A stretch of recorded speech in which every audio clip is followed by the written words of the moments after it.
아침 6시 정혜연은 잠에서 깨어났다. 깨어났다는 표현이 맞을까?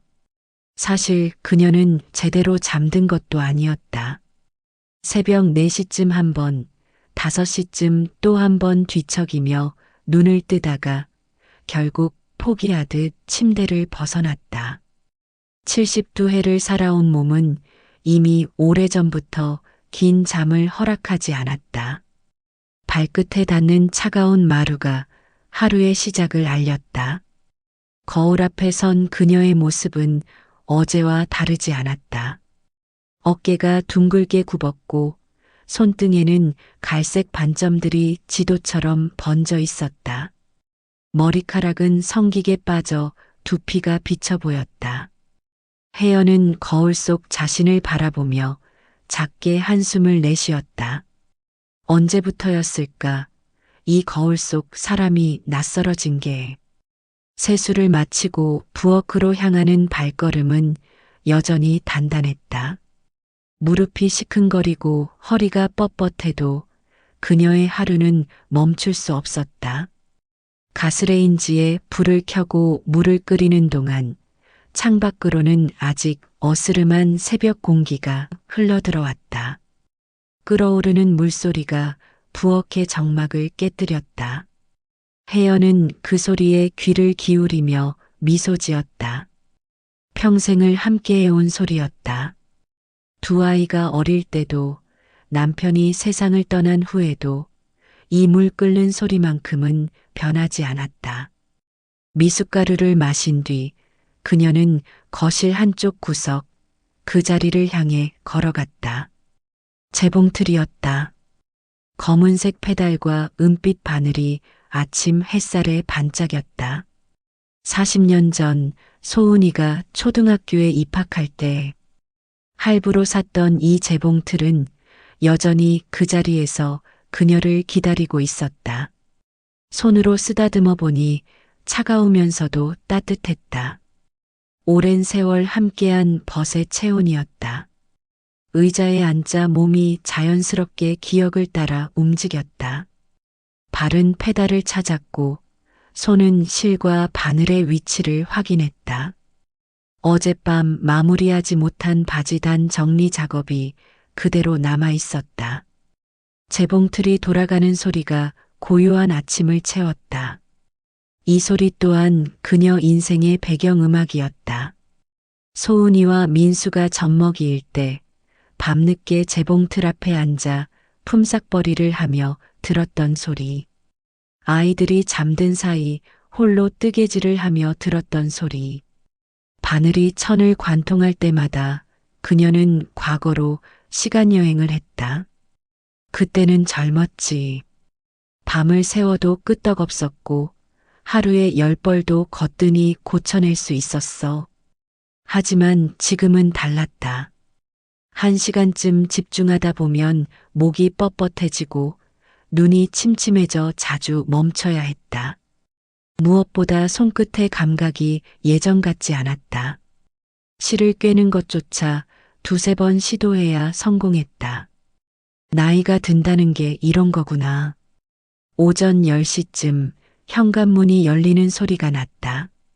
엄마 계세요? 딸 소은의 목소리였다. 혜연은 재봉틀에서 고개를 들었다. 소은은 한 손에 시장 봉투를, 다른 한 손에는 약봉지를 들고 있었다. 엄마, 또 재봉틀 앞에 계셨어요? 어제도 말씀드렸잖아요. 너무 무리하시지 마시라고. 괜찮아. 이것도 못하면 내가 뭘 하고 살겠니? 소은의 얼굴에 걱정 기색이 스쳤다. 41살의 딸은 벌써 이마에 잔주름이 생겨 있었다. 사회복지사로 일하며 자신의 가정까지 돌보느라 늘 바쁜 딸이었다. 엄마 혈압약이랑 관절 영양제 사왔어요. 꼬박꼬박 드셔야 해요. 고맙다. 소은은 냉장고에 장을 넣으며 말했다. 엄마, 제가 요즘 너무 바빠서 자주 못 뵈어서 죄송해요. 이번 주말에는 꼭 시간 내서 같이 병원 가요. 정기검진 받으신 지 꽤 됐잖아요. 혜연은 고개를 끄덕였다. 하지만 마음 한구석에서는 미안함이 올라왔다. 딸이 이렇게까지 나를 챙겨야 하나. 내가 짐이 되는 건 아닐까? 소은아, 내 엄마, 너무 무리하지 마라. 내 몸도 챙겨가며 살아야지. 소은은 잠시 손을 멈췄다. 그리고는 엄마에게 다가와 어깨를 살짝 안았다. 엄마가 건강하셔야 제가 든든하죠. 우리 가족 모두가요. 그 짧은 포옹 속에서 혜연은 딸의 체온을 느꼈다. 따뜻했다. 하지만 동시에 알 수 없는 불안감이 스며들었다. 이런 따뜻함이 언제까지 계속될까? 내가 더 늙고, 더 아프고, 더 무력해진다면. 소은이 떠난 후 집안은 다시 고요해졌다. 혜연은 재봉틀 앞으로 돌아갔지만 이번에는 바늘이 잘 들어가지 않았다. 손끝이 미세하게 떨렸다.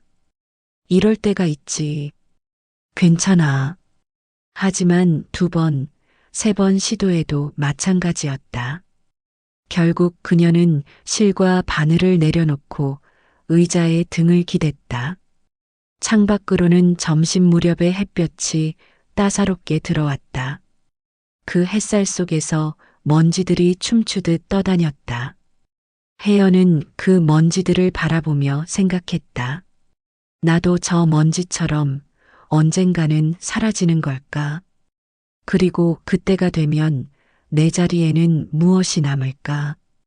오후가 깊어갈 무렵 그녀는 다시 재봉틀 앞에 앉았다.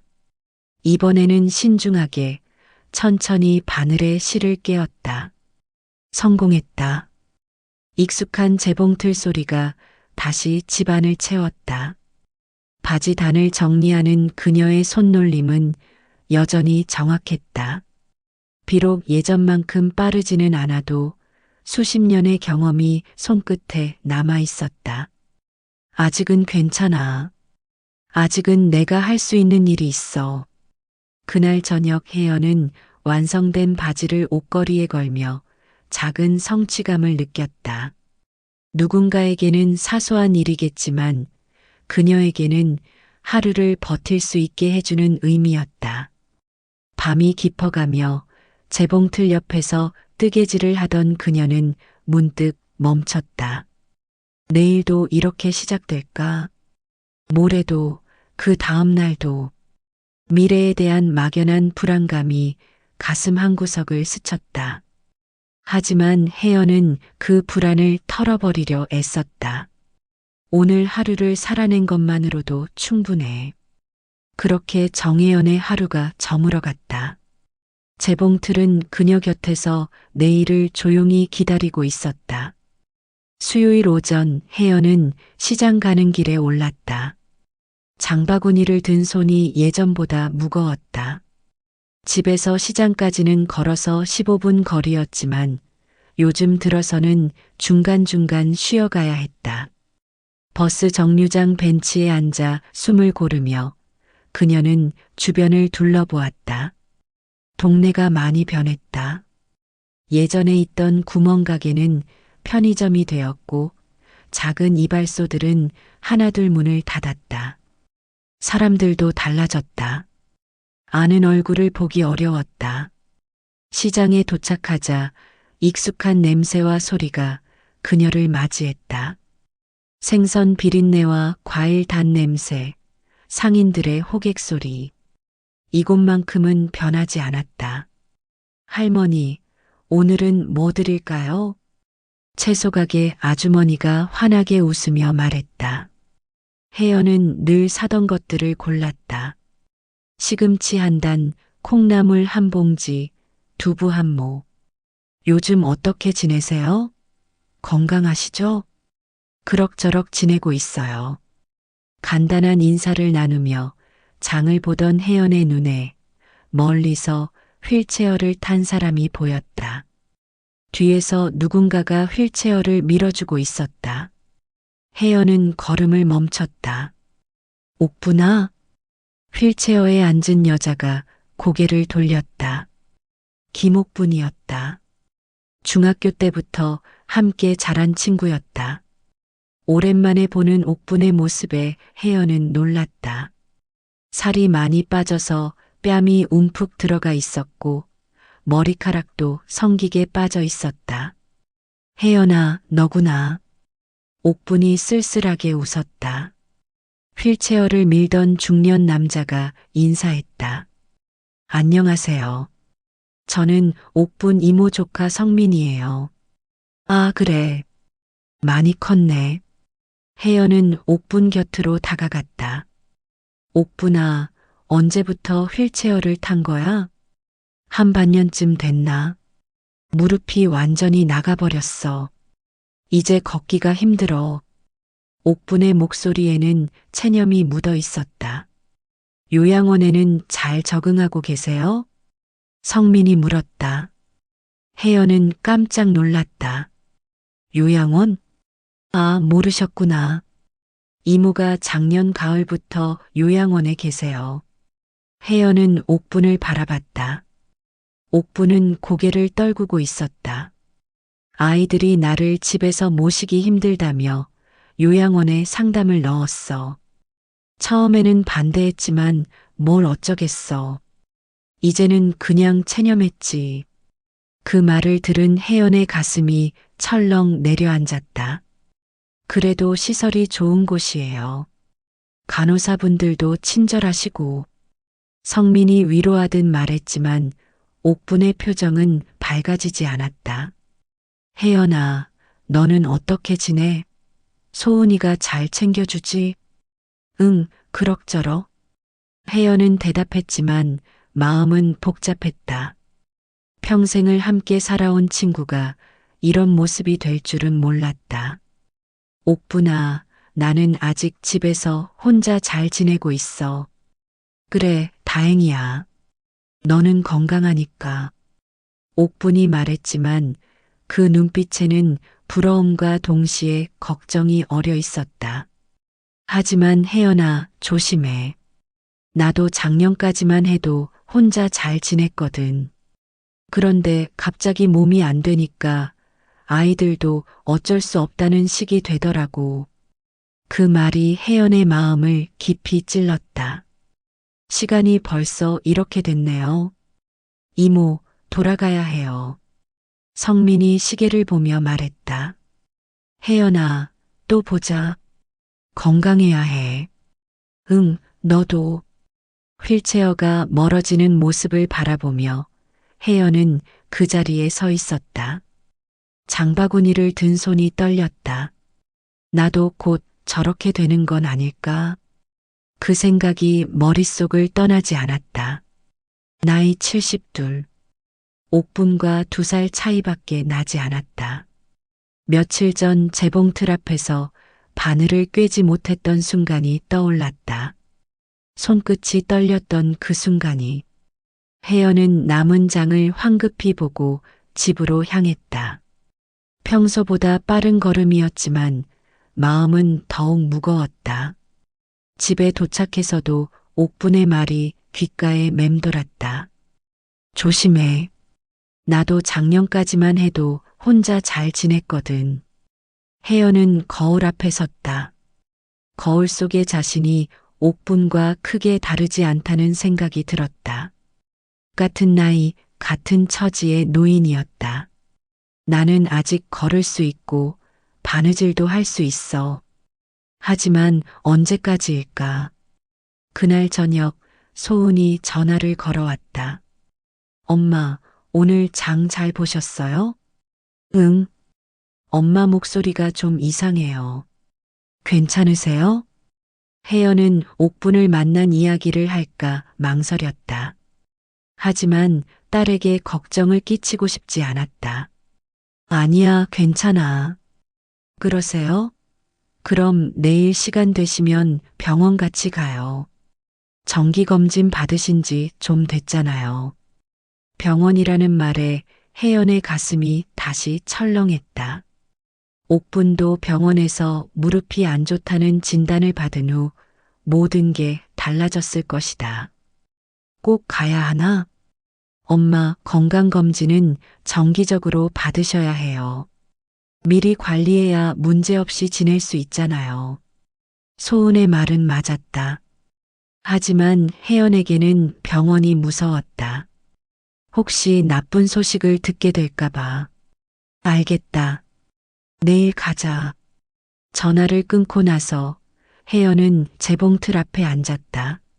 하지만 오늘은 바늘을 들 기분이 아니었다. 옥분의 모습이 자꾸 눈앞에 떠올랐다. 그날 밤 혜연은 쉽게 잠들지 못했다. 옥분의 말이 계속 머릿속을 맴돌았다. 아이들이 나를 집에서 모시기 힘들다며 요양원에 상담을 넣었어. 소은이도 언젠가는 같은 말을 할까. 내가 더 늙고 더 아프면. 새벽 3시 혜연은 침대에서 일어나 부엌으로 갔다. 물을 한 잔 마시며 창밖을 바라봤다. 어둠 속에서 멀리 요양원 건물이 보였다. 불이 몇 개 켜져 있었다. 저기에 옥분이 있구나. 그 생각을 하니 가슴이 더욱 답답했다. 평생을 살아온 집을 떠나 낯선 곳에서 지내는 친구의 마음은 어떨까? 나는 언제까지 이 집에 있을 수 있을까? 불안은 이제 확신에 가까워지고 있었다. 옥분의 현실이 곧 자신의 미래일지도 모른다는. 아침이 되면 소은과 병원에 가야 했다. 그 결과가 어떨지 혜연은 알 수 없었다. 하지만 한 가지는 확실했다. 세상은 변하고 있었고 자신도 그 변화 속에서 늙어가고 있다는 것. 재봉틀만이 여전히 그 자리에서 그녀를 기다리고 있었다. 목요일 아침 혜연은 평소보다 일찍 눈을 떴다. 옥분과의 만남 이후 잠이 깊지 못했다. 자다 깨다를 반복하며 뒤척이다가 결국 6시 전에 침대를 벗어났다. 미숫가루를 마시며 창밖을 바라보니 여전히 멀리 요양원 건물이 보였다. 오늘은 소은과 병원에 가는 날이었다. 재봉틀 앞에 앉았지만 집중이 되지 않았다. 바늘을 든 손이 자꾸 떨렸고 실을 꿰려고 해도 잘 되지 않았다. 3번째 시도 끝에 겨우 성공했지만 마음은 더욱 무거워졌다. 어제보다 더 안 되는 것 같은데. 9시쯤 현관 밖에서 발소리가 들렸다. 소은의 목소리도 함께. 강석 씨, 현관에 그것만 붙여놓고 가세요. 혜연은 고개를 들었다. 사위 강석의 목소리가 대답했다. 여기 붙이면 되죠? 네, 거기가 좋을 것 같아요. 현관문이 열리며 소은이 들어왔다. 뒤따라 사위 강석도 들어왔다. 강석은 손에 뭔가 작은 기계를 들고 있었다. 어머니, 안녕하세요. 강석이도 왔구나. 어머니 안전을 위해서 하나 달아드리려고요. 강석은 현관 벽면에 손바닥만한 흰색 기계를 붙였다. 이게 뭐니? 혜연이 물었다. 어머니 안전장치예요. GPS 기능이 있어서 혹시 어머니가 길을 잃으시거나 하면 저희가 찾을 수 있어요. 소은이 설명했다. 나는 길을 잃을 정도로 정신이 없지 않아. 물론이죠, 어머니. 그냥 만약의 경우를 대비해서요. 요즘 동네에서도 치매 걸린 어르신들이 길을 잃는 경우가 종종 있다고 하더라고요. 강석의 말에 혜연의 마음이 섬뜩했다. 치매라는 단어가 귓가에 맴돌았다. 강석 씨는 일 가보세요. 저는 엄마랑 병원 다녀올게요. 네, 그럼 어머니 건강검진 잘 받으세요. 강석이 떠난 후 소은은 가방에서 서류들을 꺼냈다. 혜연은 그 서류들을 흘끗 보았다. 위임장이라는 글씨가 보였다. 소은아, 그게 뭐야? 아, 이거요? 회사 일 때문에 필요한 서류예요. 프린트해서 가져가야 해서 소은이 서류들을 다시 가방에 넣었다. 하지만 혜연의 눈에는 재산 신탁이라는 글자도 보였다. 재산 신탁은 왜? 엄마, 요즘 사기가 많아서 어르신들 재산 보호하는 방법에 대해 공부하고 있어요. 업무상 알아야 할 내용이라서요. 소은의 설명은 그럴듯했다. 하지만 혜연의 마음 한구석에는 의심이 스며들었다. 병원으로 가는 길에 혜연은 소은을 살펴봤다. 평소와 다름없이 자상한 딸이었다. 하지만 어제 옥분의 말이 자꾸 떠올랐다. 아이들이 나를 집에서 모시기 힘들다며. 혹시 소은도 그런 생각을 하고 있는 건 아닐까? 병원에서 각종 검사를 받는 동안 혜연은 계속 불안했다. 혈압 측정, 혈액 검사, 엑스레이. 모든 검사가 부담스러웠다. 어머니 혈압이 조금 높으시네요. 약을 바꿔드릴게요. 의사의 말에 소은이 메모를 했다. 무릎 관절도 많이 다르셨어요. 평소에 너무 무리하지 마시고 계단 오르내리는 것도 조심하세요. 집으로 돌아오는 길에 소은이 말했다. 엄마, 의사 선생님 말씀 들으셨죠? 이제 정말 조심하셔야 해요. 알겠다. 혈압약도 꼬박꼬박 드시고 무릎에 물이 가는 일은 하지 마세요. 소은의 걱정 어린 목소리였지만 혜연에게는 다르게 들렸다. 마치 자신이 이제 보호받아야 할 대상이 되었다는 선언처럼. 집에 도착해서 소은이 떠난 후 혜연은 우편함을 확인했다. 평소에는 크게 신경 쓰지 않았던 일이었지만 오늘은 왠지 확인하고 싶었다. 우편함 안에는 여러 전단지가 들어 있었다. 마트 세일 전단, 치킨집 광고, 그리고 하나의 안내문. 고령자 재산 신탁 설명의 안내. 혜연의 손이 떨렸다. 아침에 소은이 가방에서 꺼냈던 서류와 같은 내용이었다. 일시 이번 토요일 오후 2시. 장소 동주민센터 문화센터. 대상 만 65세 이상 어르신. 혜연은 전단지를 자세히 읽어봤다.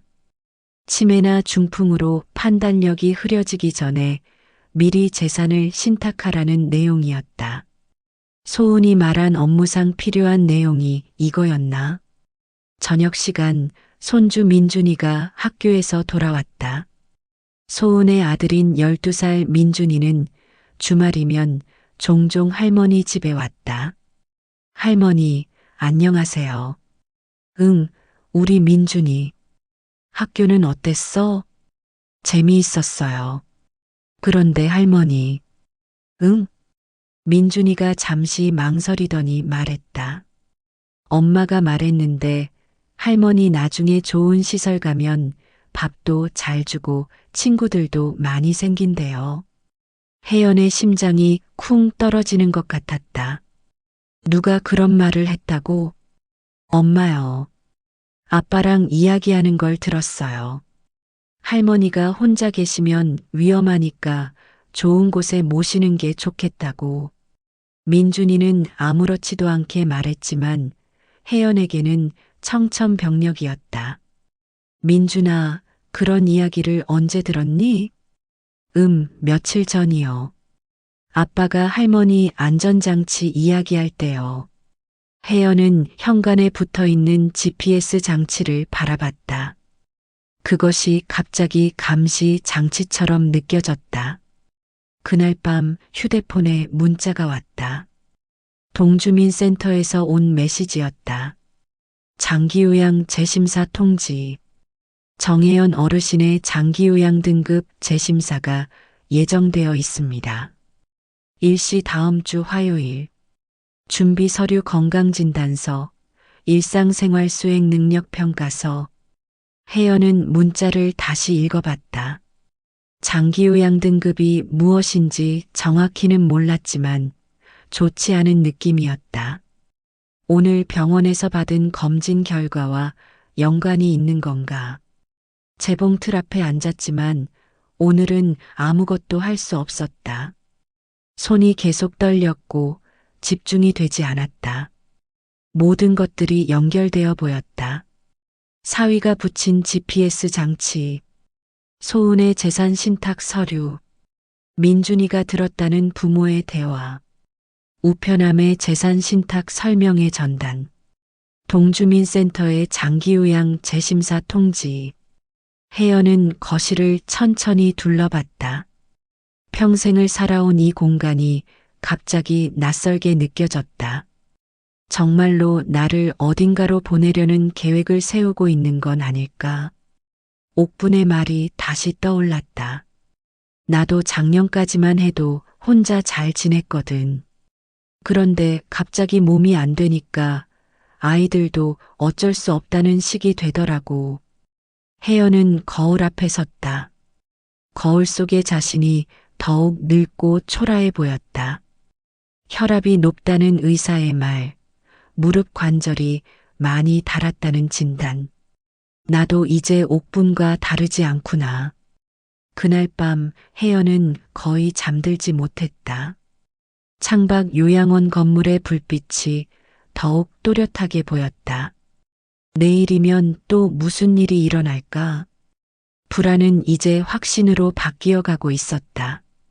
가족들이 자신을 집에서 내보낼 준비를 하고 있다는. 금요일 밤 혜연은 재봉틀 앞에 앉아 있었다. 하지만 오늘은 바느질을 하려는 게 아니었다. 그저 앉아 있을 뿐이었다. 손은 무릎 위에 가지런히 모아져 있었고 눈은 재봉틀의 은빛 바늘을 바라보고 있었다. 바늘 끝이 거실의 형광등 불빛에 차갑게 반짝였다. 어제까지만 해도 이곳은 그녀의 안식처였다. 세상 그 어디보다 편안한 자리였다. 하지만 지금은 달랐다. 재봉틀도 이 집도 모든 것이 낯설게 느껴졌다. 마치 이미 자신의 것이 아닌 듯. 창밖으로는 저녁 8시의 어스름이 내려앉고 있었다. 멀리 요양원 건물에 하나둘 불이 켜지기 시작했다. 혜연의 시선이 그 불빛들을 따라갔다. 저기에 옥분이 있구나. 그 생각이 들자 가슴 한쪽이 묵직하게 눌렸다. 혜연은 천천히 손을 들어 재봉틀을 만져보았다. 차가운 금속의 감촉이 손끝에 전해졌다. 40년을 함께한 벗이었지만 오늘만큼은 그 차가움이 뼛속까지 스며드는 것 같았다. 역시 나를 정리하려는 거였구나. 목소리가 새어나왔다. 작고 떨리는 목소리였다. 거실의 고요함 속에서 그 말은 유독 또렷하게 울렸다. 지난 며칠간의 모든 것들이 퍼즐 조각처럼 맞아떨어졌다. 사위가 붙인 GPS 장치, 소은의 가방에서 본 재산 신탁 서류, 민준이가 무심코 전한 부모의 대화, 우편함 속 재산 신탁 설명의 전단, 동주민센터의 장기요양 재심사 통지. 하나하나는 우연일 수 있었다. 하지만 모든 것이 한꺼번에 일어나기에는 너무나 완벽한 타이밍이었다. 혜연은 깊게 숨을 들이마셨다. 폐 깊숙한 곳까지 공기가 차올랐지만 답답함은 사라지지 않았다. 오히려 숨을 내쉴 때마다 더욱 무거워지는 것 같았다. 이제는 나도 친구들처럼. 옥분의 모습이 눈앞에 떠올랐다. 휠체어에 앉아 쓸쓸하게 웃던 얼굴. 체념한 듯한 목소리로 이제는 그냥 체념했지라고 말하던 순간. 혜연의 손이 무의식적으로 재봉틀의 페달을 밟았다. 끼익 하는 소리와 함께 바늘이 한번 움직였다. 그 소리가 정적을 깨뜨리자 혜연은 깜짝 놀라며 발을 뗐다. 고요함이 다시 찾아왔다. 더욱 깊은 고요함이었다. 혜연은 자신의 손을 바라보았다. 갈색 반점들이 지도처럼 번져 있는 손등, 혈관이 불룩하게 튀어나온 손가락. 어제 병원에서 의사가 말했던 대로 이 손들도 이제 예전 같지 않았다. 재봉틀 바늘에 실을 꿰려다가 실패했던 순간들이 떠올랐다. 처음엔 단순한 실수라고 생각했다. 나이가 들면 그럴 수도 있다고. 하지만 지금 생각해보니 그것도 신호였을지 모른다. 몸이 말하고 있었던 거야. 이제 그만두라고. 혜연은 일어서서 거실을 천천히 걸어 다녔다. 발걸음은 무거웠지만 걸을 수는 있었다. 아직은. 하지만 언제까지일까? 탁자 위에 놓인 혈압약이 눈에 들어왔다. 의사가 바꿔준 새로운 약이었다. 작고 하얀 알약들이 플라스틱 통 안에서 덜랑거렸다. 이것도 시작이겠지. 약이 하나둘 늘어나고 병원 가는 횟수도 많아지고 현관 쪽을 바라보니 사위가 붙인 GPS 장치가 보였다. 작고 하얀 그 기계가 갑자기 감시의 눈처럼 느껴졌다. 나의 모든 움직임을 추적하고 기록하고 보고하는. 혜연은 그 앞에 서서 한참을 바라보았다. 안전을 위해서라고 했지. 하지만 정말 그럴까? 휴대폰이 탁자 위에서 조용히 빛을 발했다. 문자가 온 것이었다. 혜연은 천천히 다가가서 화면을 들여다보았다. 소은에게서 온 메시지였다. 엄마, 내일 토요일에 시간 되시면 같이 나가실래요? 가고 싶은 곳이 있어서요. 오후 1시쯤 모실게요. 혜연의 심장이 빠르게 뛰기 시작했다. 토요일 오후, 우편함에서 본 재산 신탁 설명회가 토요일 오후 2시였다. 설마. 하지만 이미 마음속에서는 확신이 자라나고 있었다. 모든 것이 연결되어 있었다. 그동안의 모든 일들이 이 순간을 향해 진행되고 있었던 것이다. 혜연은 휴대폰을 내려놓고 다시 재봉틀 앞으로 갔다. 이번에는 의자에 앉지 않고 서서 바라보았다. 재봉틀 위에는 며칠 전부터 손대지 못한 바지가 그대로 놓여 있었다. 단을 반만 정리한 채로. 이것도 마지막이 될지 모르겠구나. 그 생각이 들자 갑자기 눈가가 뜨거워졌다. 혜연은 눈을 감고 고개를 떨구었다. 눈물이 뺨을 따라 흘러내렸다. 뜨겁고 짠 눈물이었다. 오랫동안 참아왔던 감정들이 한꺼번에 터져나왔다. 두려움, 슬픔, 분노, 체념. 모든 것이 뒤섞인 눈물이었다. 정말 나를 버리려는 거구나. 목소리가 떨렸다. 거실의 벽들이 그 떨림을 그대로 반사해서 돌려주는 것 같았다. 혜연은 소파에 주저앉았다. 몸에서 힘이 빠지는 것 같았다. 마치 풍선에서 공기가 새어나가듯 살아갈 의지가 조금씩 빠져나가는 기분이었다. 창밖을 바라보니 요양원 건물의 불빛이 더욱 많아져 있었다. 저 안에서 얼마나 많은 사람들이 자신과 같은 마음으로 밤을 보내고 있을까? 혜연은 눈을 감았다. 어둠 속에서 지난 72년의 시간이 빠르게 스쳐갔다. 어린 시절, 결혼, 출산, 육아, 남편의 죽음, 홀로 키운 두 아이들. 재봉틀 앞에서 보낸 수많은 밤들. 바늘 끝에 찔린 손가락에서 나온 피 한 방울까지도 선명했다. 모든 것이 이걸로 끝나는 건가? 시계가 밤 11시를 알렸다. 혜연은 눈을 떴다. 눈물은 이미 마른 상태였지만 뺨에는 그 자국이 남아 있었다. 그녀는 천천히 일어나서 재봉틀로 다가갔다. 그리고는 의자에 앉아 바늘에 실을 꿰어보려 했다. 손이 떨렸다. 한 번, 두 번, 세 번. 모두 실패였다. 네 번째 시도에서 겨우 성공했다. 하지만 그것도 간신이었다. 혜연은 그 시를 바라보며 쓴웃음을 지었다. 이제 정말 끝이구나. 그 순간 모든 것이 명확해졌다. 가족들의 계획도, 자신의 미래도, 내일 무엇이 일어날지도.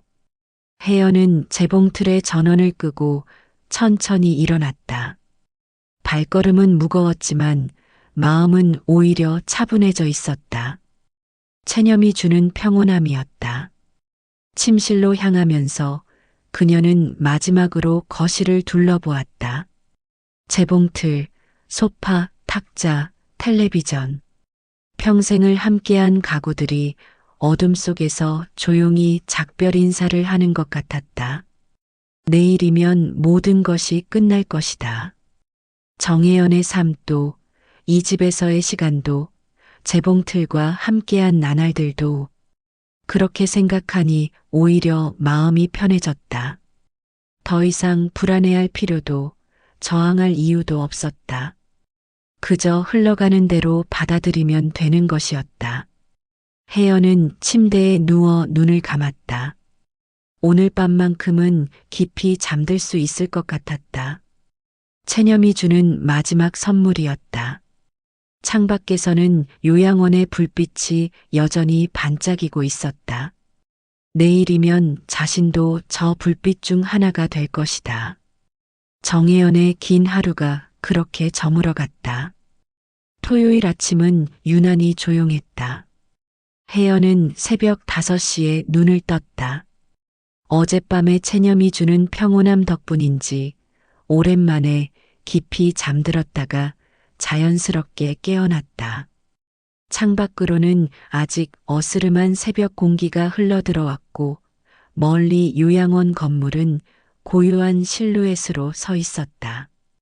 오늘이면 저곳으로 가는 거구나.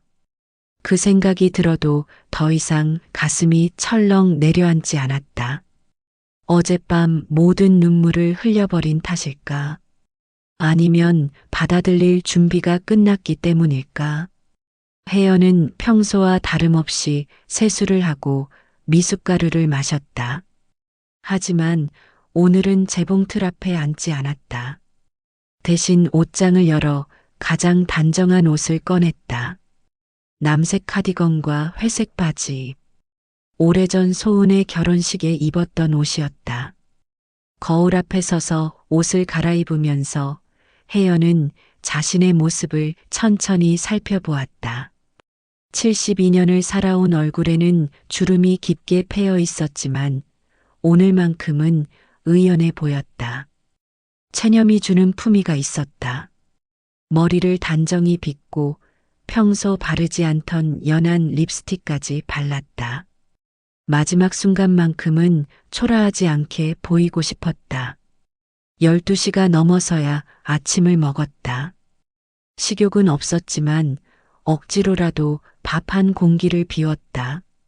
앞으로 언제 집밥을 먹을 수 있을지 모르니까. 1시 정각. 현관 밖에서 차 소리가 들렸다. 혜연은 가방을 메고 현관으로 나갔다.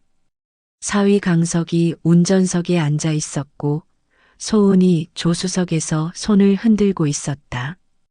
엄마, 준비 다 하셨어요? 응. 혜연은 뒷자리에 앉았다. 평소보다 조용한 목소리였지만 소은은 별다른 의심을 하지 않는 것 같았다. 엄마, 오늘 꼭 가셔야 해요. 준비되셨죠? 그 말에 혜연의 심장이 한 번 더 빠르게 뛰었다. 역시 맞았구나. 재산 신탁 설명회. 아니, 그보다 더 큰 무언가. 차가 출발했다. 창밖 풍경이 천천히 지나갔다. 혜연은 그 모든 것들을 마지막이라는 생각으로 바라보았다. 단골 이발소의 빛바랜 간판. 30년을 다닌 슈퍼마켓. 매일 아침 산책하던 작은 공원. 아이들이 어릴 때 함께 뛰어놀던 놀이터. 모든 것이 안녕을 고하는 것 같았다. 차는 평소보다 천천히 달렸다. 강석이 일부러 속도를 늦춘 것일까? 아니면 혜연의 마음이 시간을 늘려서 느끼는 것일까? 익숙한 길목 하나하나가 유독 선명하게 보였다. 엄마 많이 조용하시네요. 괜찮으세요? 소은이 뒤돌아보며 물었다. 혜연은 고개를 끄덕였다. 그냥 생각이 많아서. 무슨 생각이요? 혜연은 잠시 망설였다. 지금이라도 물어볼까? 정말 나를 요양원에 보내려는 거냐고. 하지만 입에서 나오는 말은 달랐다. 별 생각 아니야. 소은은 더 이상 묻지 않았다. 차 안은 다시 조용해졌다. 라디오에서 흘러나오는 잔잔한 음악만이 침묵을 메우고 있었다. 10분쯤 지났을까? 소은의 휴대폰이 울렸다. 발신자 표시를 보자 혜연의 온몸에 소름이 돋았다. 우리 병원. 이름도 아니고 그냥 우리 병원이었다. 평소 소은이 연락하는 병원은 종합병원 이런 식으로 저장되어 있었는데 소은이 전화를 받았다. 네, 안녕하세요. 목소리가 평소보다 낮았다. 마치 누군가 못 들어야 할 대화라도 되는 것처럼. 네, 곧 도착합니다. 짧은 통화였다. 하지만 그 몇 마디만으로도 혜연은 확신할 수 있었다. 병원, 정신과, 아니면 요양원 관련 의료진. 누구였어? 혜연이 물었다. 아무것도 아니에요. 그냥 확인 전화였어요. 소은의 대답은 어색했다. 평소 솔직한 딸의 모습과는 다른 무언가 숨기는 듯한 어조였다. 차는 계속 달렸다. 혜연은 창밖을 바라보며 마음의 준비를 했다. 곧 도착할 것이다. 그곳이 어디든 오늘이 자신의 마지막 자유로운 날이라는 것만은 확실했다. 20분이 더 지났을까? 차가 서행하기 시작했다. 혜연은 고개를 들어 앞을 바라보았다. 낯선 건물들이 보였다. 여기가 어디지? 거의 다 왔어요. 강석이 말했다. 차가 완전히 멈췄다. 혜연은 창밖을 내다보았다. 그리고 그 순간 세상이 멈춘 것 같았다. 앞에 서 있는 건물. 그 건물 현관에 걸린 현수막. 고령자 재산 신탁 설명회. 혜연의 무릎에서 힘이 빠졌다. 온몸이 차가워지는 것 같았다. 예상했던 것보다 훨씬 더 큰 충격이었다. 정말이었구나. 우편함에서 본 그 전단지. 소은의 가방에서 본 서류들. 모든 것이 이 순간을 향해 있었던 것이다. 엄마, 내려요. 소은의 목소리가 들렸다. 하지만 혜연은 움직일 수 없었다. 다리에 힘이 들어가지 않았다. 엄마. 소은이 차 문을 열고 내린 뒤 혜연의 문도 열어주었다. 찬 바람이 얼굴을 스쳤다. 혜연은 천천히 차에서 내렸다. 다리가 후들거렸지만 어떻게든 버텼다. 건물을 다시 바라보았다. 문화센터였다. 평소에도 지나다니며 봤던 건물이었지만 오늘만큼은 전혀 다르게 보였다. 마치 거대한 괴물의 입처럼. 현관 앞에 서자 혜연은 다시 한번 옥분의 말을 떠올렸다. 나도 결국 시설에 맡겨졌어. 그 말이 귓가에서 맴돌았다. 메아리처럼 예언처럼. 엄마, 들어가요. 소은이 혜연의 팔을 살짝 붙잡았다. 그 손길이 따뜻했지만 혜연에게는 차갑게 느껴졌다. 혜연은 눈을 감았다. 깊게 숨을 들이마셨다.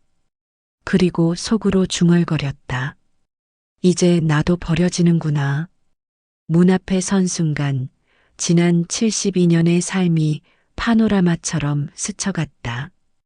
어린 시절의 추억, 결혼 생활, 두 아이를 키우며 보낸 힘든 시절, 재봉틀 앞에서 보낸 수많은 밤들. 모든 것이 이것으로 끝나는 거구나. 소은이 현관문의 손잡이를 잡았다. 혜연은 그 순간을 바라보며 마지막 작별을 고했다. 자신의 삶에게, 자신의 자유에게, 자신의 집에게. 이제 정말 끝이야. 문이 열리려 하고 있었다. 문 앞에 선 혜연의 시선이 현수막을 다시 한번 훑었다. 고령자 재산 신탁 설명회. 글자 하나하나가 선명했다. 너무나 선명해서 오히려 비현실적으로 느껴졌다. 꿈을 꾸는 것 같았다. 아니, 악몽을. 하지만 발끝에서 전해지는 차가운 시멘트 바닥의 감촉은 분명히 현실이었다. 코끝을 스치는 겨울바람의 차가움도, 귓가에 들리는 자동차 소리도 모두 현실이었다. 엄마, 괜찮으세요? 소은의 목소리가 들렸다. 걱정 어린 목소리였다. 하지만 혜연에게는 그 걱정조차 위선으로 들렸다. 지금에 와서 걱정은 무슨. 혜연은 고개를 돌려 소은을 바라보았다. 41살의 딸은 여전히 자상한 표정을 짓고 있었다. 하지만 그 눈 깊숙한 곳에서 혜연은 다른 무언가를 읽었다. 결심, 각오, 그리고 미안함. 아, 정말이구나. 그 순간 혜연은 모든 것을 받아들였다. 더 이상 의심하거나 저항할 필요가 없었다. 현실은 이미 눈앞에 펼쳐져 있었으니까. 엄마, 추우시죠? 어서 들어가요. 소은이 혜연의 팔을 살짝 붙들었다. 그 손길은 여전히 따뜻했다. 하지만 혜연에게는 그 따뜻함이 더욱 잔인하게 느껴졌다. 마지막까지 친절하게 굴어주는 거구나. 혜연은 다시 건물을 올려다보았다. 3층짜리 낡은 문화센터였다. 평소에도 지나다니며 수없이 봤던 건물이었지만 오늘만큼은 전혀 다른 곳 같았다. 마치 법정 같았다. 자신의 운명이 결정될 법정. 현관 유리문 너머로 사람들의 실루엣이 보였다. 몇 명이나 될까? 10명? 20명? 모두 자신과 같은 처지의 노인들일 것이다. 자식들에 의해 이곳으로 끌려온. 혜연의 다리에서 힘이 빠졌다. 무릎이 후들거렸다. 엄마. 소은이 재빨리 혜연을 붙잡았다. 강석도 다급히 다가와서 다른 한쪽 팔을 지탱해 주었다. 어머니, 괜찮으세요? 괜찮아. 잠깐 어지러워서. 혜연은 억지로 고개를 끄덕였다. 하지만 실제로는 괜찮지 않았다. 온몸에 힘이 빠지는 것 같았다. 엄마, 좀 쉬실래요? 아니야. 들어가자. 혜연은 이를 악물었다. 이런 꼴로 무너질 수는 없었다. 적어도 마지막 순간만큼은 품위를 지키고 싶었다. 소은이 현관문을 열었다. 따뜻한 공기가 얼굴을 스쳤다. 건물 안에서는 히터가 돌아가고 있었다. 하지만 혜연의 몸은 여전히 차가웠다. 뼛속까지 스며든 추위는 히터 바람으로는 녹지 않았다.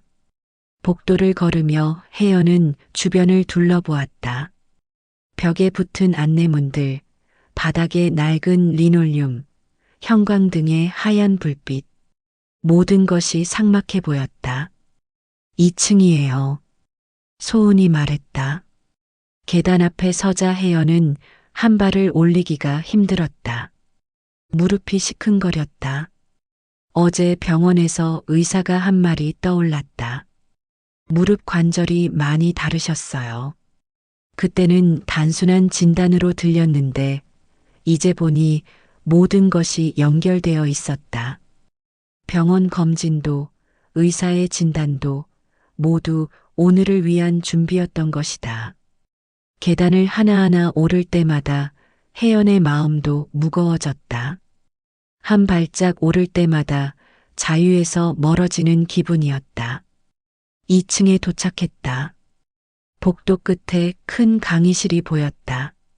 문이 열려 있었고 그 안에서 사람들의 웅성거리는 소리가 들려왔다.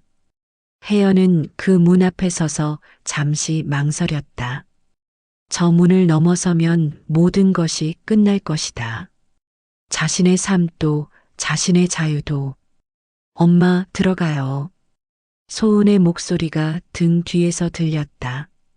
재촉하는 것 같으면서도 어딘지 떨리는 목소리였다. 혜연은 깊게 숨을 들이마셨다. 그리고 마지막으로 지난 시간들을 떠올려 보았다.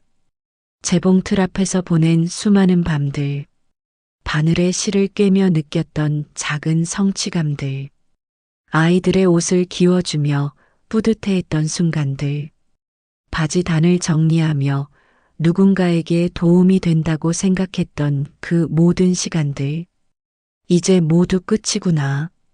옥분의 얼굴이 떠올랐다. 휠체어에 앉아 쓸쓸하게 웃던 그 얼굴. 그리고 그녀가 했던 말. 나도 결국 시설에 맡겨졌어. 이제 나도 그 말을 하게 되겠지. 다른 친구를 만나면 똑같은 말을 하게 될 것이다. 혜연은 눈을 감았다. 마지막 기도를 올리듯 조용히 중얼거렸다. 이제 나도 버려지는구나. 그 순간 지난 72년이 파노라마처럼 지나갔다. 어린 시절 어머니의 품, 20살에 만난 남편의 따뜻한 손, 첫 아이를 낳던 날의 벅찬 기쁨, 남편을 떠나보내던 날의 절망, 혼자서 두 아이를 키우며 견뎌낸 힘든 세월들, 모든 것이 생생했다. 마치 어제 일처럼. 하지만 이제 그 모든 것들이 과거가 되는 것이다. 추억이 되는 것이다. 혜연은 눈을 떴다. 문이 바로 앞에 있었다. 그 너머에서 자신의 운명이 기다리고 있었다. 엄마. 소은이 다시 불렀다. 이번에는 목소리가 더욱 떨렸다. 혜연은 고개를 돌려 딸을 바라보았다. 소은의 눈에 눈물이 고여 있었다. 왜 우는 거지? 자기가 원하는 일인데. 하지만 그 눈물을 보는 순간 혜연의 마음 한구석이 조금 누그러졌다. 적어도 소은도 이것이 쉬운 결정은 아니었던 모양이다. 괜찮아, 소은아. 혜연은 가능한 한 담담하게 말했다. 엄마가 이해해. 너도 어쩔 수 없는 일이라는 것을. 소은의 입술이 떨렸다. 뭔가 말하려는 것 같았지만 결국 아무 소리도 나오지 않았다. 혜연은 다시 문을 바라보았다. 이제 정말 들어가야 할 시간이었다. 마지막 순간이었다. 혜연은 한 발을 내디뎠다. 문턱을 넘어서는 순간 차가운 공기가 얼굴을 스쳤다. 강의실 안에서 나오는 공기였다. 그 안에서 자신의 미래가 기다리고 있었다. 혜연이 강의실 문턱을 넘어서는 순간이었다. 갑자기 모든 불이 켜졌다. 환한 조명이 눈을 찔렀다. 혜연은 반사적으로 눈을 가렸다. 그 순간 어디선가 터지는 소리가 들렸다. 터지는 소리. 펑, 펑, 펑. 폭죽이었다. 그리고 동시에 터져나오는 함성. 엄마, 생신 축하해요. 할머니, 생일 축하드려요. 어머니, 축하합니다. 혜연은 그 자리에 얼어붙었다. 무슨 일이지? 눈이 밝은 빛에 적응하자 믿을 수 없는 광경이 펼쳐졌다. 강의실 안가득히 사람들이 서 있었다. 아들 민수, 며느리 정은, 손자 민준이, 손녀 서연이, 그리고 이웃들, 친구들, 오랫동안 못 본 친척들까지 모든 사람이 웃고 있었다. 박수를 치고 있었다. 꽃다발을 들고 있었다. 그리고 벽면에 걸린 현수막.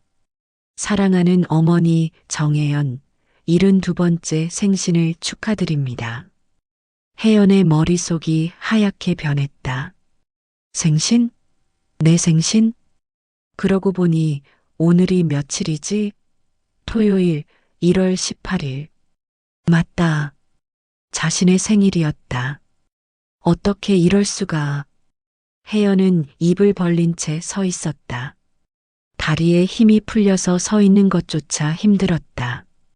하지만 이번에는 절망 때문이 아니었다. 충격 때문이었다. 믿을 수 없다는 충격. 엄마. 아들 민수가 달려왔다. 30년 만에 보는 것 같은 환한 미소를 지으며. 어머니, 깜짝 놀라셨죠? 며느리 정은도 꽃다발을 들고 다가왔다. 할머니, 생일 축하해요. 손주들이 양쪽에서 달려와 혜연의 팔을 붙잡았다. 혜연은 여전히 말을 할 수 없었다. 입이 바짝 말라버렸다. 이게 현실인가? 꿈인가? 엄마 앉으세요. 소은이 혜연을 의자로 안내했다. 강의실 맨 앞에 특별히 마련된 의자였다. 빨간 리본이 달려 있었다. 혜연이 앉자 박수 소리가 더욱 커졌다. 축하합니다. 어머니 건강하세요.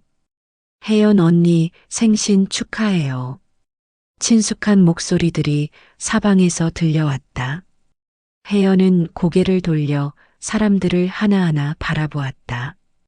시장에서 만났던 채소가게 아주머니, 같은 아파트에 사는 이웃들, 오랫동안 연락하지 못했던 중학교 동창들, 그리고 저기 휠체어를 탄 사람이 보였다. 옥부나? 김옥분이었다. 휠체어에 앉아 있었지만 며칠 전 시장에서 봤을 때와는 전혀 다른 표정이었다. 환하게 웃고 있었다. 혜연아, 축하해. 너 완전히 속았지? 옥분이 장난스럽게 웃으며 말했다. 이게 뭐야, 옥분아. 내가 어떻게. 내가 연기를 좀 했지. 미안해. 소은이가 부탁해서 말이야. 연기. 혜연은 소은을 바라보았다. 딸의 얼굴에는 눈물과 웃음이 섞여 있었다. 엄마, 미안해요. 깜짝 선물을 하려고 그랬어요. 깜짝 선물? 네. 엄마 생신인데 매년 조용히만 넘겨서 안쓰러웠어요. 이번에는 정말 특별한 생일을 만들어 드리고 싶었거든요. 혜연의 머리는 여전히 하얗게 변한 상태였다. 그렇다면 지난 며칠간의 모든 일들이, 그럼 사위가 붙인 그 기계는? GPS 맞아요. 하지만 감시용이 아니라 안전용이에요. 정말로요. 엄마가 혹시 길을 잃으실까봐 걱정되어서. 재산 신탁 서류는? 진짜 업무용이었어요. 최근에 사기 피해 사례가 많아져서 공부하고 있던 거고요. 그리고 소은이 잠시 멈칫했다. 설명의 전단도 진짜 배달된 거였어요. 우연의 일치였죠. 엄마가 그걸 보시고 오해하실 거라곤 전혀 생각 못했어요. 그럼 민준이가 한 말은? 이번에는 민준이가 앞으로 나왔다. 할머니, 미안해요. 엄마가 말하는 좋은 시설이라는 건 오늘 파티 장소를 말하는 거였어요. 여기 문화센터 말이에요. 혜연은 여전히 믿을 수 없다는 표정으로 모든 사람을 바라보았다. 병원 전화는? 아, 그건. 소은이 휴대폰을 꺼내 보였다. 발신자가 우리 병원이 아니라 우리 케이터링이었다. 음식 준비하는 업체였어요. 케이터링 회사. 제가 급해서 줄임말로 저장해뒀더니 혜연은 그제야 모든 퍼즐이 맞춰지는 것을 느꼈다. 모든 것이 오해였다. 자신만의 착각이었다. 가족들이 자신을 버리려 한다는 생각, 요양원에 보내려 한다는 의심, 모든 것이 자신이 만들어낸 환상이었던 것이다. 혜연의 눈에서 눈물이 흘러나왔다. 이번에는 서러움의 눈물이 아니었다. 엄마 우세요? 아니야. 이게. 혜연은 말을 잇지 못했다. 지난 며칠간 자신이 얼마나 어리석었는지, 얼마나 가족들을 오해했는지 깨닫는 순간이었다. 엄마. 아들 민수가 앞으로 나와 무릎을 꿇고 앉았다. 어머니, 우리가 어머니를 어딘가로 보낼 생각 같은 건 절대 없어요. 어머니는 우리 가족의 뿌리예요. 우리 모두의 버팀목이고요. 맞아요, 어머니. 며느리 정은도 다가왔다. 저희가 그동안 어머니를 제대로 챙기지 못해서 죄송해요. 앞으로는 더 자주 찾아뵙고 더 많이 대화하겠어요. 사위 강석도 고개를 깊이 숙였다. 어머니, 저희 가족을 지켜주신 건 늘 어머니였어요. 어머니 덕분에 저희가 이만큼 살 수 있었습니다. 혜연은 이제 더 이상 참을 수 없었다. 눈물이 쏟아져 내렸다. 하지만 이번 눈물은 따뜻했다. 할머니, 손주 민준이가 편지 한 장을 들고 왔다. 제가 직접 썼어요.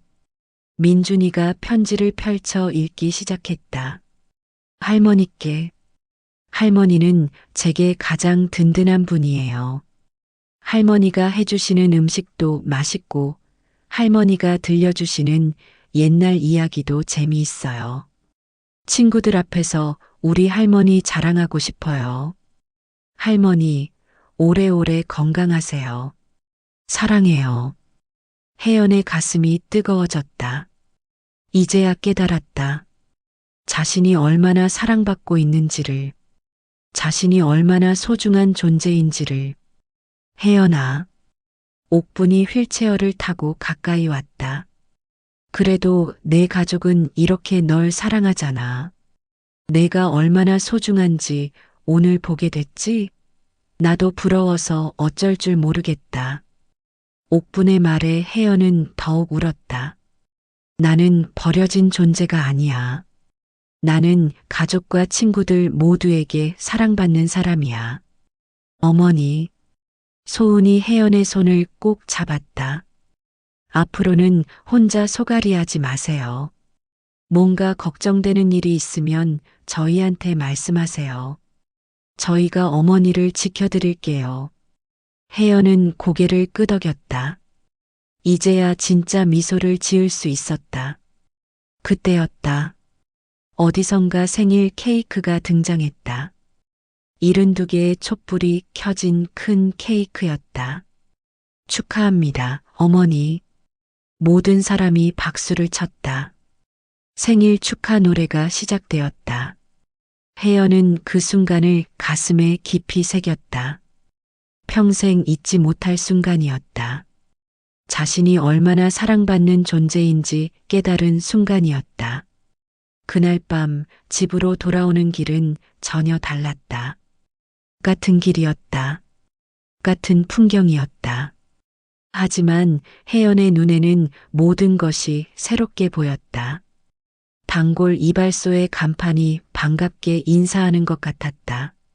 30년을 다닌 슈퍼마켓의 불빛이 따뜻했다. 매일 아침 산책하던 공원의 가로등들이 길을 밝혀주고 있었다. 며칠 전 이 길을 지날 때만 해도 모든 것이 작별 인사 같았는데 차 뒷자리에 앉은 혜연의 무릎 위에는 꽃다발이 놓여 있었다. 손주들이 직접 골라준 카네이션과 장미였다. 꽃향기가 은은하게 퍼져나왔다. 엄마, 정말 놀라지 않으셨어요? 소은이 뒤돌아보며 물었다. 운전하는 강석의 얼굴에도 미소가 번져 있었다. 놀랐지. 정말 많이. 혜연은 창밖을 바라보며 대답했다. 목소리는 잔잔했지만 그 속에는 깊은 감사함이 묻어 있었다. 엄마, 그런데 진짜 저희가 엄마를 어딘가 보내려는 줄 알았어요? 소은의 목소리에 미안함이 섞여 있었다. 혜연은 잠시 망설였다. 솔직히 말해야 할까? 지난 며칠간 자신이 얼마나 깊은 절망에 빠져 있었는지를 조금 그런 생각이 들기도 했어. 엄마, 소은의 목소리가 더욱 작아졌다. 저희가 그동안 엄마를 제대로 챙기지 못해서 그런 오해를 하게 만들었나 봐요. 정말 죄송해요. 아니야, 소은아. 내가 혼자 생각이 너무 많았던 거야. 혜연은 딸의 마음을 안다고 손을 흔들었다. 하지만 속으로는 깨닫고 있었다. 가족들과의 소통이 얼마나 중요한지를. 집에 도착했다. 현관문을 열고 들어서자 모든 것이 다르게 느껴졌다. 몇 시간 전까지만 해도 이곳을 떠날 준비를 하고 있었는데 이제는 다시 돌아온 집이 되었다. 거실 한쪽 구석, 재봉틀이 그 자리에서 혜연을 기다리고 있었다. 혜연은 천천히 다가가서 재봉틀을 쓰다듬어 보았다. 차가운 금속의 감촉이 손끝에 전해졌지만 이번에는 따뜻하게 느껴졌다. 아직도 내가 할 일이 있구나. 작게 중얼거리며 혜연은 며칠 전 마무리하지 못한 바지를 들어보았다.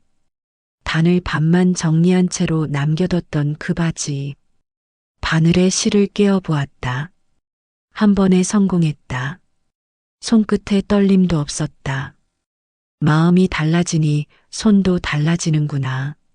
재봉틀이 돌아가는 소리가 고요한 밤을 채웠다. 며칠 전까지는 이 소리조차 마지막일 것 같아 슬펐는데 이제는 내일도 모레도 계속 들을 수 있는 소리가 되었다. 1시간쯤 바느질을 하다가 혜연은 작업을 멈추고 창밖을 바라보았다. 멀리 요양원 건물이 보였다. 몇 개의 불빛이 여전히 켜져 있었다. 옥분이는 요양원에서 어떻게 지내고 있을까? 오늘 파티에서 만났을 때는 밝게 웃었지만 평소에는 어떨까? 혜연은 마음먹었다. 내일은 옥분이를 찾아가야겠다. 그동안 연락을 제대로 하지 못해서 친구가 그런 오해를 하게 만들었으니 그리고 다른 친구들과도 연락해야겠다. 오늘 파티에 와준 사람들, 오지 못한 사람들 모두와 휴대폰을 들어 연락처를 확인해 보니 오랫동안 안부를 묻지 못한 친구들이 많았다. 모두 자신과 비슷한 나이의 사람들이었다. 혹시 그들도 자신처럼 외로움을 느끼고 있는 건 아닐까? 내일부터는 달라져야겠다. 그때 현관문이 열리는 소리가 났다. 소은이 다시 돌아온 것이었다. 엄마, 또 재봉틀 앞에 계세요? 응. 마무리 못한 일이 있어서 너무 늦게까지 하지 마세요. 소은이 다가와서 혜연의 어깨를 살짝 안았다. 엄마, 오늘 정말 고마웠어요. 내가 고맙지. 이런 생일 선물을 준비해줘서 앞으로는 자주 찾아뵐게요. 그리고 엄마도 뭔가 걱정되는 일이 있으면 꼭 말씀하세요. 혜연은 고개를 끄덕였다. 그럴게. 소은이 떠난 후 혜연은 다시 바느질에 집중했다. 바늘이 천을 관통할 때마다 마음이 차분해졌다. 이제야 깨달았다. 자신이 얼마나 많은 것들을 당연하게 여기고 살았는지를. 가족의 사랑도, 친구들의 우정도, 이 평범한 일상도. 바지 단 정리가 끝났다. 깔끔하게 마무리된 바지를 보며 혜연은 뿌듯함을 느꼈다. 작은 일이지만 분명히 의미 있는 일이었다. 시계를 보니 밤 11시가 넘어 있었다. 평소보다 늦은 시간이었지만 피곤하지 않았다. 오히려 에너지가 넘쳤다. 내일 할 일들을 생각해 보았다. 옥분이 찾아뵙기, 오랫동안 연락하지 못한 친구들에게 안부 전화하기, 손주들 옷 중에 수선할 것 있는지 확인하기, 소은이와 함께 마트 가기. 사소한 일들이었지만 모든 것이 소중하게 느껴졌다. 재봉틀을 정리하고 침실로 향하면서 혜연은 마지막으로 거실을 둘러보았다. 소파, 탁자, 텔레비전, 그리고 재봉틀. 며칠 전까지는 작별을 고하는 마음으로 바라봤던 가구들이 이제는 내일을 함께할 동반자로 보였다. 침대에 누워 눈을 감자 오늘 하루가 파노라마처럼 지나갔다. 절망의 나락에서 시작해서 사랑의 확인으로 끝난 하루였다. 가장 인상적이었던 순간은 손주 민준이가 편지를 읽어준 순간이었다. 할머니는 제게 가장 든든한 분이에요. 그 말이 가슴 깊이 새겨져 있었다. 자신은 짐이 아니라 든든한 존재였다. 보호받아야 할 대상이 아니라 가족을 지켜주는 버팀목이었다. 창밖으로는 요양원의 불빛이 여전히 반짝이고 있었다. 하지만 이제 그 불빛들이 두렵지 않았다. 오히려 누군가에게는 필요한 따뜻한 공간으로 보였다. 언젠가 정말로 그런 곳이 필요한 날이 올 수도 있다. 하지만 그날이 오기 전까지는, 아니 그날이 와도 자신은 사랑받는 존재라는 것을 잊지 않을 것이다. 혜연의 얼굴에 평생 잊지 못할 미소가 번졌다. 72년을 살아오며 느껴본 가장 깊은 행복이었다. 버려지는 것에 대한 두려움이 사랑받는다는 확신으로 바뀐 순간의 행복이었다. 내일 아침에는 재봉틀 앞에 앉아서 새로운 하루를 시작할 것이다. 더 이상 혼자가 아니라는 것을 알면서 자신이 얼마나 많은 사람들에게 소중한 존재인지를 확신하면서 정혜연의 새로운 하루가 시작될 것이었다. 재봉틀의 바늘처럼 날카롭게, 하지만 천을 아름답게 이어주듯 따뜻하게. 그렇게 정혜연의 이야기는 끝이 아닌 새로운 시작이 되었다. 창밖에서는 새벽이 오고 있었다. 또 다른 하루를 알리는 빛이었다. 희망의 빛이었다. 오늘 이야기는 한 어머니의 오해에서 시작해 결국 가족의 사랑을 다시 확인하게 된 순간으로 끝났습니다. 우리는 종종 말하지 못한 진심 때문에 상처받고 또 오해하곤 합니다. 하지만 결국 중요한 건 나는 혼자가 아니라는 것이겠죠. 재밌게 보셨다면 구독과 좋아요 부탁드립니다. 조그마한 관심이 영상을 만드는데 큰 힘이 됩니다. 오늘도 행복한 하루 되세요.